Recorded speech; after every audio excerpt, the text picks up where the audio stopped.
Good morning, I'm Neil Marks, and this is the Newsroom's morning news briefing, where we bring you up to speed with the latest developments ahead of elections 2025 and other news around the country. Now, just weeks ago, Guyana's political stage looked like a packed circus tent with over 20 parties registering for the September 1st general and regional elections. But when the nomination day curtain fell at the Guyana on Monday, only 7 contenders were left. It's a sharp drop, but hardly a shock. As the deadline approached, familiar rivals morphed into partners, hammering out last-minute alliances that whittled the field down to the PPP, APNU, AFC, Newcomer Win, Assembly for Liberty and Prosperity, Forward Guyana Movement, and the Horizon and Star Party. Now, a quick recap of the main highlights of nomination day. A new and united Guyana with former political stars and veterans like Timothy Jonas and Ralph Ramkaran was reduced to political unknown Mark de France, who we learned was once suspended from practicing medicine for 2 years after forging records, including the signatures of his supervisors. He was standing next to newcomer Azruddin Mohamed, whose party he joined and tried to rescue Azardin when he could muster no real answers to questions put to him. What role do you see Guyana playing in CARICOM, for instance, given its oil wealth? I'll take that. Guyana is... I would like to hear from the presidential candidate. Yes. Of course, the buzz was around Azruddin Mohamed, who had up to Monday avoided the press over his candidacy, and as mentioned, could hardly answer any questions put to him. What about your policies, sir? Tell us a bit about some of the policies you hope to implement. We'll put the policies out there very shortly, in a timely manner. Just be patient. We want to get over with this first. Yeah, how diverse is what are your priority areas, if you can? What are your priority areas to invest in the people, to uplift the lives of the people. Because every sector in this country is rotten. Every sector. But yes, sir. How are you going to go about to do that? Yes. Yeah. Prime Ministerial candidate, who is that? Very shortly. September. You're facing serious accusations by the U.S. government, which led to those sanctions. What can you say to people to convince them that they should still give you their vote? Well, at the end of the day, most likely everything will be approved here. It's a sovereign. So do you think those sanctions matter? The sanctions matter when it comes to my businesses.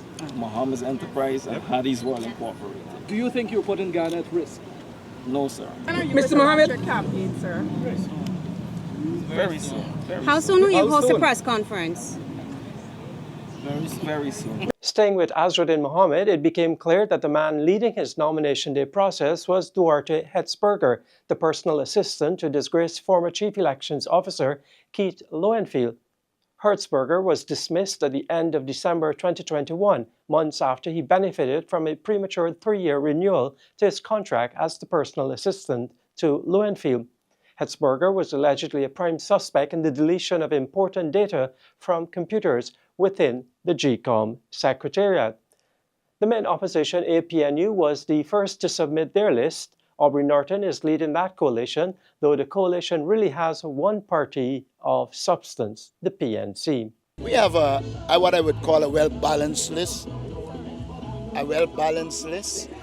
It has some grassroots people as well, because we believe there is need to be in touch with the average person. You have the professional persons, you have political experience, you have youth, and it is our sincere hope that this commixation of people will allow us to run the country and run it effectively. The second party to enter the Guyana was the incumbent PPP, with Dr. Irfan Ali seeking a second term in these elections. The winning list is not only about the list, it's about performance. The PPP Civic has always put forward lists when we go to election that demonstrate who we are, the values that we stand for. Bringing people together, youth representation, women representation, farmers, professionals, doctors. We bring together all of Guyana. That is why we are so efficient, that is why we are results-driven, results-oriented, and that is why the PPP Civic has always achieved everything that we set ourselves to achieve. A total of 718,715 Guyanese are registered to cast their ballots.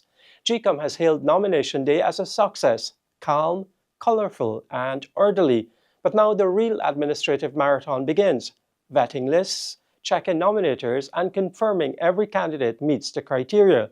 By midnight tonight, parties will hear if anything is amiss, and if so, they'll have just 24 hours to fix it.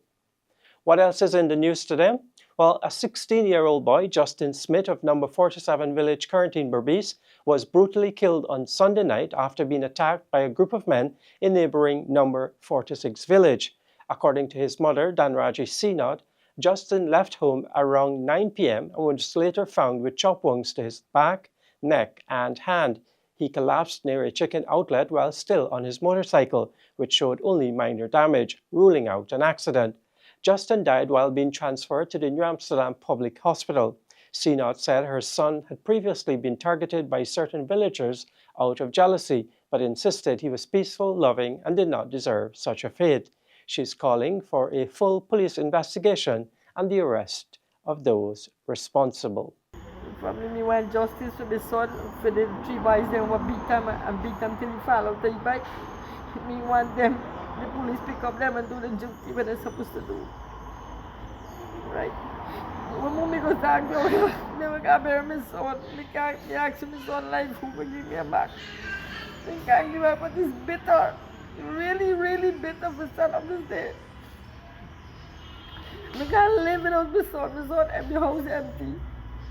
I'm here, my son, and my husband don't live here. We now turn to the mega port facility being constructed at Parika, East Bank, Essequibo. Minister of Public Works, Juan Egil, will be meeting with residents and others interested in the project from 10 this morning. A US $20 million contract was recently awarded for the first phase of the International Port Facility. President Irfan Ali had previously announced that the facility will have cold storage, agro-processing, and packing facilities for farmers. He also announced that preparations are underway for the ferry service that will transport produce to markets across the Caribbean. The new port will allow Guyana to directly ship goods throughout the region, creating a streamlined export process that will bolster regional trade. Earlier this year, President Ali explained that the port will also be equipped to accommodate cruise liners, giving tourists access to explore the rich offerings of the Essequibo tourism circuit. The Parika port facility will add to the host of development projects currently underway in the region to drive economic growth. With major initiatives such as the Vreeden Hoop Shore Base, gas-to-energy projects, and the industrial hub at Wales, alongside expansive housing developments and critical road and drainage infrastructure, Region 3 is poised to become a major engine of national development. That's all we have for you for now. You can get the latest news and sport at newsroom.gy, and of course you can follow us on our social media pages. I'm Neil Marks. Take care.